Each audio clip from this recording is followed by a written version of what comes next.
Hey guys, welcome back to the channel. Today I'm going to be going over my experience importing a Japanese Kei truck to the US, as well as some things I learned along the way. So if you're thinking about importing a Kei truck, stay tuned. It's not going to be a comprehensive video by any means, but it will give you a lot of the starting points if you're thinking about doing research and starting the process of importing a Kei truck. Sorry this video took so long. I was just trying to do it right. It took a little bit longer than I expected, but I know it was really requested in the comments, so I definitely wanted to make it for you guys, but it took a little bit longer and I just wanted to do it right and not skimp on any information. Anyways guys, with that out of the way, let's get started. Welcome to Before the Window. I'm Jonathan, and yeah, let's get started. I'll start with the most important step, and it also happens to be the first step of the process. Do your research. If you're watching this video, you're already taking a step in the right direction. Learning and observing anything and everything that is available about the process, as well as following other people's documented experiences, is vital if you want to avoid headache further down the road. That being said, if you don't enjoy the thought of trying something out of your comfort zone and doing a lot of research, you might want to consider purchasing a truck that has already been imported into the US. It's a lot less work, and you may end up spending a little bit more for it, but it's kind of all about what you prefer. If you prefer saving time, money, blah, blah, blah, or just enjoying the process of importing. I will be formulating my basic outline for this video from an incredible guide that I'll link below. While you're down there, consider subscribing. It helps a lot. The guide is incredible, and this video is really meant to be more of a jumping off point for your own research and less of a comprehensive guide, like I said before. All right, anyway, if you still think importing is something you want to tackle, welcome along for the ride and let's get started. Once you've looked up and watched countless videos and you're ready to take the plunge, it's time to find a truck. In an attempt to keep this video from being too long, I'm not going to go over all the differences and pros and cons of all the different makes and models of Kei trucks. There are some great resources specifically about that topic that I'll try to link in the description to help you make that choice. I will say though that I chose a 1997 Subaru Sandbar KS4, and I'm very happy with my purchase, and I'm a little bit biased, but it's a great truck. As far as importing goes, the only real bearing that your choice of truck or van has on the process is the fact that trucks have a higher customs duty rate because they're classified as property carrying, whereas vans are qualified as people carrying vehicles. It's kind of weird, and it all has to do with HTS codes and all that stuff, but we'll get to that later in the video. Unless you find a way around that red tape, which I'm not advocating for, you will end up spending a little bit more money in customs duty if you're importing a truck rather than a van. So that's really the only thing I'd say as far as finding a truck or van to start out with, but I will touch on the customs process later, so stay tuned, don't get too worried yet. Anyway, with all that out of the way, it's finally time for the exciting step of choosing the specific vehicle that will consume your waking thoughts for the next few months. In a good way, of course. I can really only speak to the website and process that I use, which was carfromjapan.com. There are plenty of websites and companies that list Kei truck vehicles online at auctions or direct purchase. Overall, I didn't have a negative experience working with Car from Japan. However, from what I heard, there are slightly more convenient or accommodating websites out there that would serve the same purpose. I'll try to list some in the description, but again, I can only speak to the one I use, so sorry. Again, this is part of the process where you want to look for yourself at multiple different websites and owner experiences to make your final choice of website. Again, just do your research. I can only speak to carfromjapan.com, but it never hurts to try and figure out what other people think about different websites and their experiences. So yeah, just go crazy. Go research anything you want, everything you want. There's no harm in doing that. Regardless of what website you use, when it comes to picking your specific truck, I recommend taking some time to find one with quality photos, as little rust present in the photos as possible. Most of the time, the photos on these websites are not going to be super high resolution, so take your time and see if there's anything you can spot that has potential damage and rust from the limited information and photos you have. Another very important consideration is to make sure your truck was manufactured at least 25 years old to the month that it'll arrive in the US once you order it. So if it's not old enough, customs can and most likely will refuse entry and potentially crush your vehicle when it shows up in the port. This just serves as another reminder to, you guessed it, do your research and take your time. This is also a good time to mention how important it is to temper your expectations throughout this whole process. I felt like I kind of lucked out with the condition of my truck when I received it, but just like most things in life, if your expectations are too high, you will always be disappointed by something. And trust me, when it comes to importing vehicles, there's always something to be disappointed about. If you want a perfect truck, I would recommend finding one in the US that you can go check out and inspect in person. Importing involves a certain amount of luck, which can be mitigated to an extent by taking your time and doing your research, but you really just have to do research and hope for the best in some cases. With all that being said, once you find your truck that is the price you like and a condition that you're happy with, pay for that bad boy and let's get this process started. On carfromjapan.com, they accepted PayPal as well as major credit card companies, so payment was a breeze. However, obviously be on the lookout for payment methods such as, I don't know, MoneyGram or something like that that may be suspicious. Anything that you don't think really looks right, don't send them money. There are plenty of websites, so find another one that looks a little bit less sketchy. Websites like Car from Japan arrange freight for you, so you end up paying the website a total amount that includes your vehicle cost, freight, and insurance for the trip across the Pacific. Mine came to just under $3,300, $1,400 for the truck, and under $2,000 for the freight. The last thing I'll mention about price and purchasing that is important later is that in the US, shipments worth less than $2,500 can be qualified as an informal entry when it comes to customs. The only reason this matters is that if your truck price is greater than $2,500, you will end up being required to get a customs broker and customs bond for your truck, which simply adds some more complexity to the process, but it's completely normal and people do it every day. Keep in mind that the $2,500 is not including your freight costs, so just make sure that your actual vehicle cost before shipping is below $2,500 if you want to avoid getting customs broker and bond. My truck was like $1,400 before freight, so it definitely didn't need to get a customs bond. But yeah, stick around, I'll let you know about a website that makes the customs bond process fairly painless, so either way, you're gonna be all right, it's gonna be okay, we're gonna figure it out.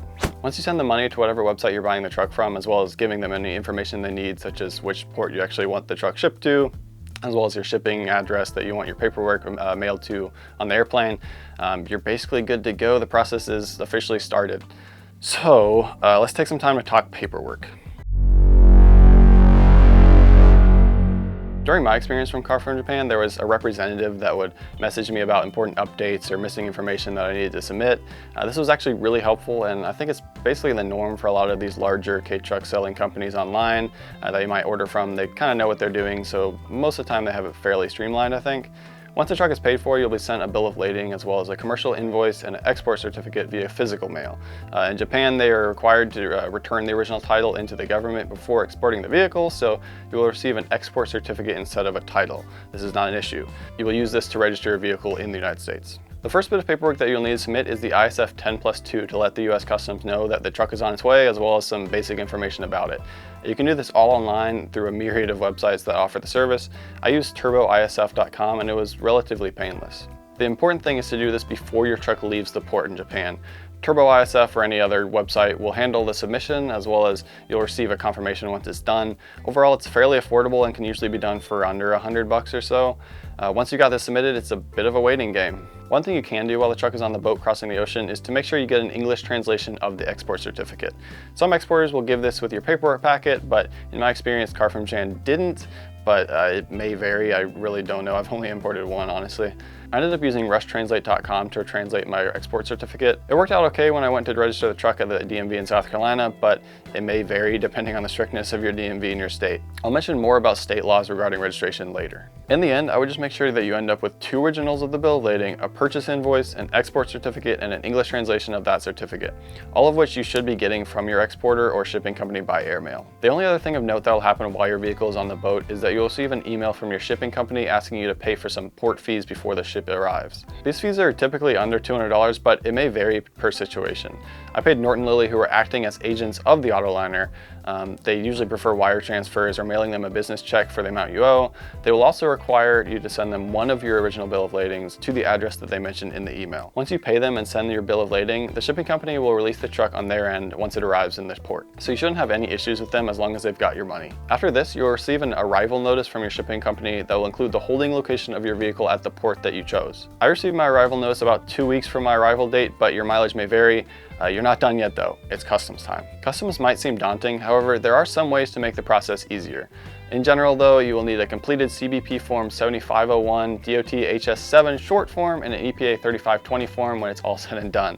Make sure you have at least 3 copies of each. The DOT and EPA forms are pretty simple and self-explanatory for the most part, but again, follow the guide in the description for a detailed walkthrough of all of the forms. As far as the CBP 7501 form, it's the big scary one. The guide in the description goes into a lot of detail if you'd like to fill this out for yourself. However, I ended up just using easyimport.com to fill out my 7501 and submit it for me. It was surprisingly affordable for me, and it was worth it because I wouldn't have to stress about filing things wrong or filling in things wrong or doing it myself in general. If you choose to use a service like easyimport.com, they can also act as a customs broker if your vehicle value ends up being over the $2,500 informal entry limit. So this is what I was talking about earlier. There are websites that'll make it fairly easy for a customs bond or customs broker, so don't let it scare you from getting a little bit more expensive vehicle. It's usually worth it. But anyways, to use a service like this, you'll need to get a notarized power of attorney that enables the company to basically act on your behalf to customs. I just went to the UPS store to get mine done for like $10 using the form that Easy Import provides, so it wasn't that big of a deal. Once they have the power of attorney, you will need to compile a decent amount of information and send it to your broker. But you should have everything you need from all the paperwork that your exporter and your shipping company gave you. Whatever service you use should specifically detail what information they need from you, so just follow whatever they need and get it to them. Another reason I enjoy using a service like easyimport.com is that you can simply pay them the customs duty and fees, and they basically calculate it based on the information you give them about the truck. They do have the ability to pay customs duties directly, so they can do that on your behalf. That's basically what the power of attorney helps with as well. I should also mention that they can also handle the ISF filing that I mentioned earlier, even though I didn't actually end up using them for that. It is definitely helpful to have everything all in one place. They have a pretty cool portal. I'm not sponsored or really advocating necessarily for easyimport.com, but it was pretty easy and it worked for what I needed to do, so I can't complain. This is a good time to circle back around to the different customs duty rates between Kei Trucks and Kei Vans that I mentioned at the beginning. Vans or passenger vehicles get taxed at 2.5%, whereas trucks are taxed at a whopping 25% of your vehicle price. This is designated by the HTS code of your vehicle. Check the guide for more information about calculating your vehicle's HTS code. I can't get into that unless I want the video to be like hours long, so sorry. My truck was only $1,400, so I ended up paying around $360 for my customs duty, but if you're spending a lot more on a truck, keep this in mind, the duty will be 25% of that purchase price. As much as I am advocating for learning how to do everything yourself, customs is the part of the process that I genuinely think it's worth it to let a customs broker or website take care of. The consequences for messing up customs paperwork can be a nightmare to resolve by yourself if you don't know what you're doing, so just keep that in mind. Again, weigh the pros, cons, risk, reward. It's all up to you guys. Your broker or broker website will give you a completed entry summary form once they get everything figured out and filled out. Print this out along with your other forms, sign where your signature is needed, and get them ready for pickup. Again, check the guide for more details about all these forms. It can be a lot, and I am not gonna explain it all in this video, so make sure you check the guide. It was amazing. It helped me out greatly. That being said, if you do have any questions about customs paperwork and all that, and that's not covered in the guide, definitely leave a comment. We'll try to figure it out as a community. I don't know all the answers, but I'm hoping people who are watching this video may be able to kind of contribute. That's kind of the goal of the video. All right, well, with all your paperwork underway, it's almost time to pick up.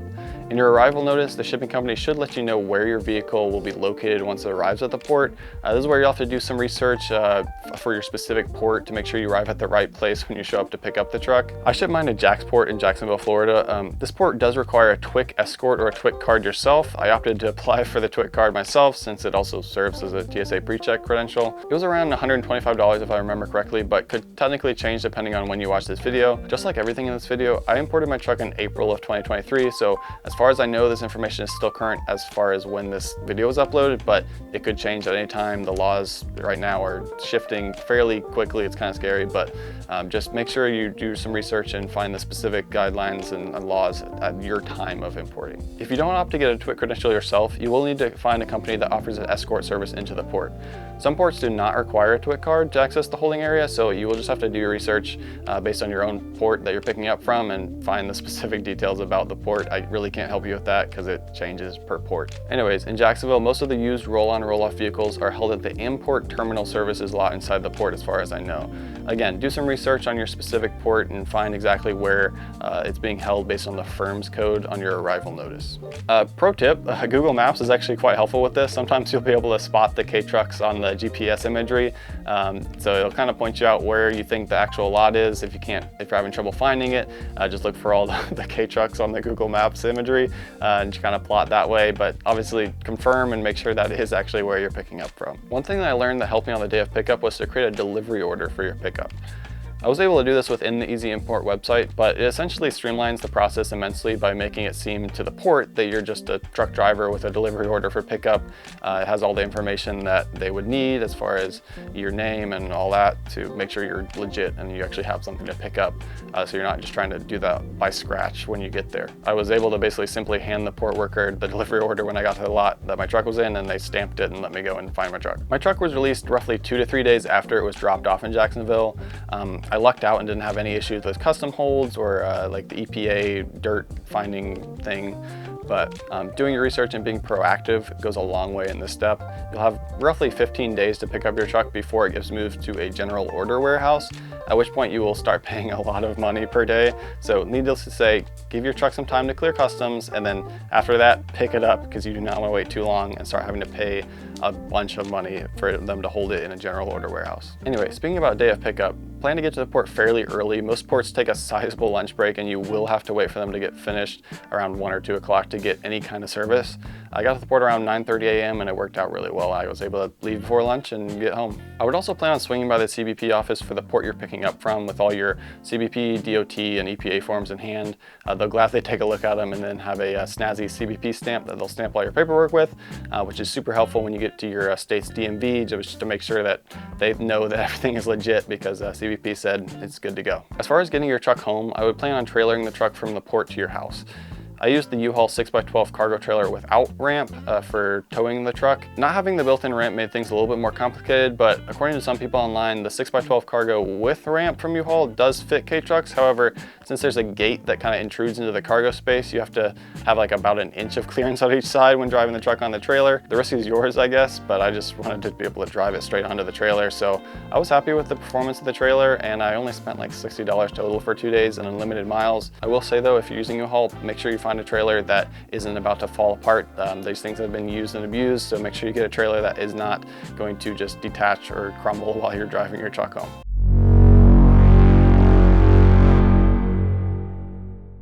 All right, I cannot explain to you how relieved I was when I finally pulled out of the port with the truck in tow. For most situations, the hardest part will be behind you at this point. However, if you do intend to drive your truck on US roads, you will need to tackle the process of getting it titled and registered in your state. It is important for me to mention that my experience is limited again to registering within Greenville County in South Carolina. Luckily for me, South Carolina currently doesn't have any limiting regulations in regards to Kei Truck, so I'm basically able to fully register it and use it on any roads within the state. This is where Googling your state-specific regulations is very important before you start the importing process. Obviously, I can't talk about every state in this video, but a few states only allow them on certain roads, and other states simply just don't allow you to register them at all. So I'll link some resources in the description to help you out with that, but obviously I can't tell you all the information in this video. Anyway, assuming you are allowed to register, you will need to bring a few things with you to the DMV. First of all, you'll definitely need at least one copy of your stamped customs, EPA, and DOT forms that you made copies of. You shouldn't need things like the bill of lading or anything like that, but I basically just put everything in a big folder and brought it anyways, just to make sure. In an ideal scenario, they will only need to see your stamped 7501, your commercial invoice, DOT and EPA forms, as well as your export certificate. The DMV will also keep your export certificate, so unfortunately you can't keep it and frame it or anything like that. In South Carolina, they not only require an English translation of your export certificate, but they also require an SCDMV translation verification form. I don't think this is necessarily the norm for all states, but I would definitely check to see if a form like that exists for your state and bring it as well. Depending on your state, you may need to get your truck tested by emissions. Here in South Carolina, we couldn't care less apparently, so that wasn't something I needed to do. But again, do your research. The trucks are fairly old, so make sure it can pass, or at least do what it needs to do based on your state's regulations. In my county, I also had to go pay taxes on the truck before I could actually register it, so that added some complexity, but you'll just have to follow the guidelines for whatever state and county you're in and talk it through with the government workers. I know it's not fun, but it is what it is. Just remember to always be nice. You may encounter a DMV worker that has never handled a Japanese import before, so if this is the case, just be patient with them.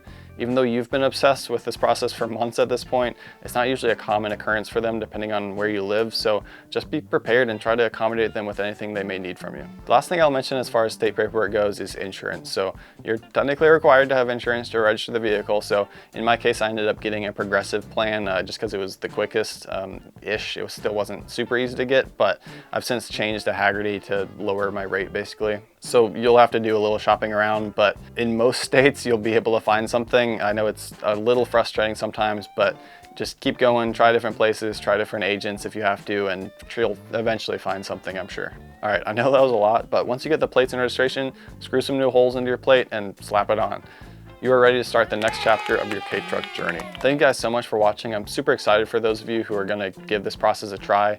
I know it's a lot to think about and a lot of work, but in my experience, it was a great learning experience and made me feel a lot more connected to my specific little Subaru. So I hope it'll do the same for you. Again, definitely feel free to leave a comment with any questions you have and I'll try to reply with an answer. I want this video to be less of an exhaustive guide and more of a place for helping others in the comments section. So if you have gone through this process like me, please also comment with any corrections or additions that you may have that are vital to the process that I may have just missed completely, or a specific difference in based on your state or your port. It would also mean a lot to me if you check out other videos on my channel and subscribe if this video helped you. I'm planning on continuing making Kei Truck on this channel for a while. I know it's been quite a gap since I made the last video before this one, but I am planning on continuing, so stay tuned for that. But yeah, I mean, I'm Jonathan from For the Windle, and I will see you guys in the next one. Peace.